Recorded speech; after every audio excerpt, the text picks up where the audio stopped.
Hello guys, तो कैसे हैं आप सभी लोग। स्वागत है आप लोगों का इस यूट्यूब चैनल पर। तो आपने चिड़ियाघर तो देखा ही होगा, लेकिन क्या आपने कभी ऐसा चिड़ियाघर देखा है जिसमें इंसान पिंजरे के अंदर और जानवर पिंजरे के बाहर हों।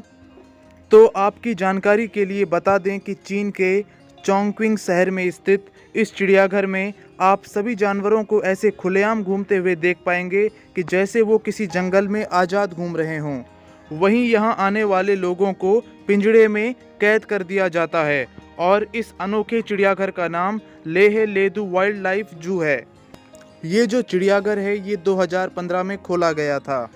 इसके साथ साथ आपकी जानकारी के लिए आपको बता दें कि इस चिड़ियाघर में आए लोगों को एक पिंजरे में बंद किया जाता है और फिर उन्हें सभी जानवरों के करीब लेकर जाते हैं।